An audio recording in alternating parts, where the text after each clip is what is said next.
Fifth Symphony is remarkable in lots of ways. Obviously, the most important thing is the way he developed this little motive.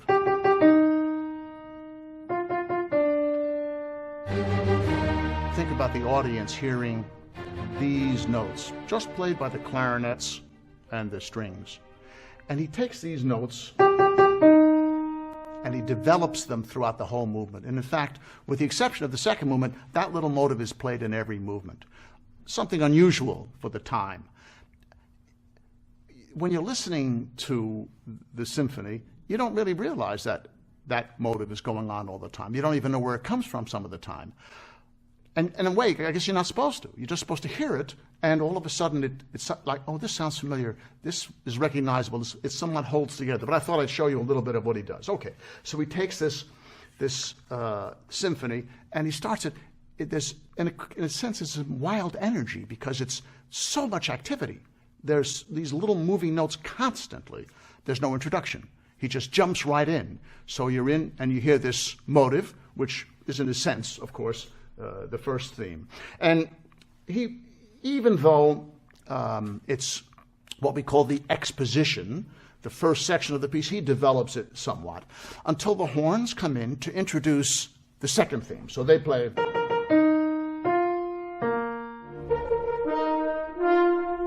So obviously it's the same. 3 short and a long, but instead of,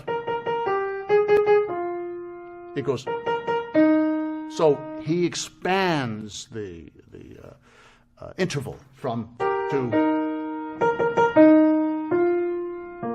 and then he writes the second theme.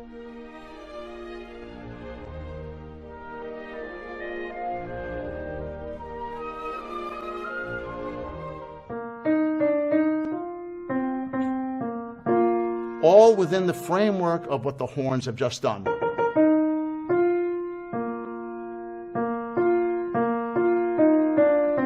Just those notes. But while he's doing, you're hearing the bass,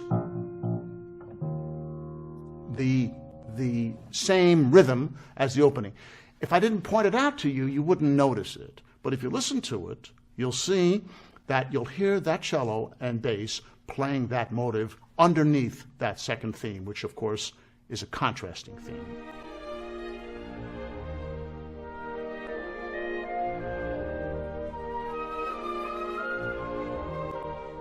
Then Beethoven comes back, develops the initial motive again, and then we repeat the whole section. So this whole exposition, or first section, is repeated. And the next section, in typical symphonic form, is called the development section. And you take the material from both themes, and you develop it. You go in lots of different directions. Clearly, Beethoven was one of the great composers for development because he had this incredible ability to improvise.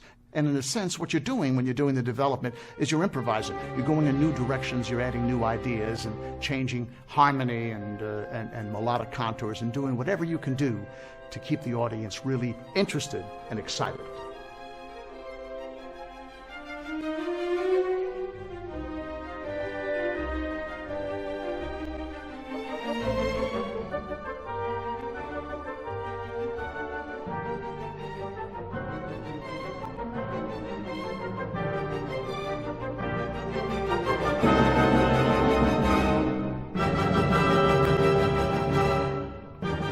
And instead of just repeating the same motive over and over again, he extends it rhythmically, and of course he includes the gesture. And that keeps extending until all of a sudden he reduces it. So it starts out by being, as I just played, and then it becomes just those two notes and just single notes. And there's this conversation between the woodwinds and the strings.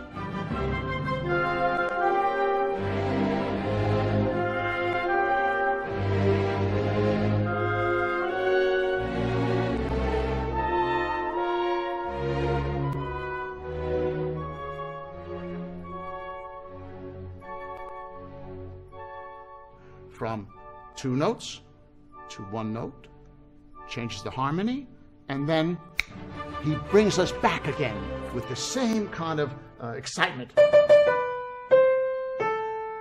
And then again, single notes. And then again, he brings us back with that same gesture, this time. And it builds and builds and builds, just like it does in the first section.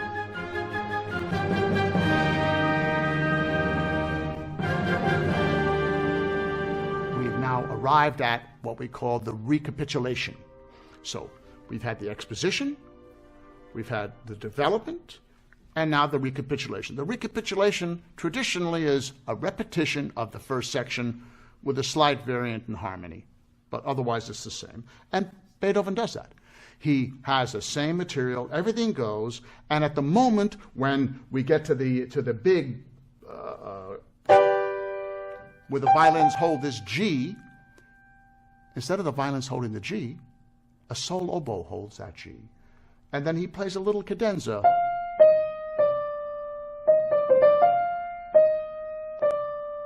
How unusual. Right in the middle of a symphony, first movement, everything comes to a halt. And there's the oboe.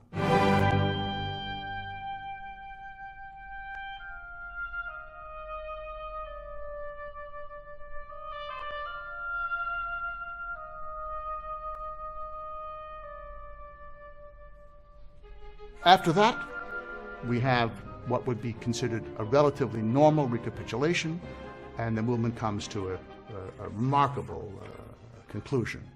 Of course, there are differences. And when the horns play the first time, the second time in the recapitulation is played by the bassoon. But you always hear this continuing motive of those three short and one long note, whether it's in the accompaniment or in the melody.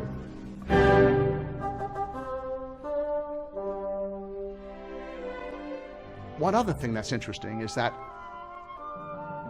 the coda is always an important element in Beethoven's music. So we have exposition, development, recapitulation, and now we have another element, the coda. In Beethoven's case, the coda in the first movement of the Fifth Symphony is longer than any of the other sections. Codas, when they exist in classical form, are usually short, brief. It's just like the tag at the end. So here's this great genius who makes the coda even more important, well, in length more important than the other sections of the movement.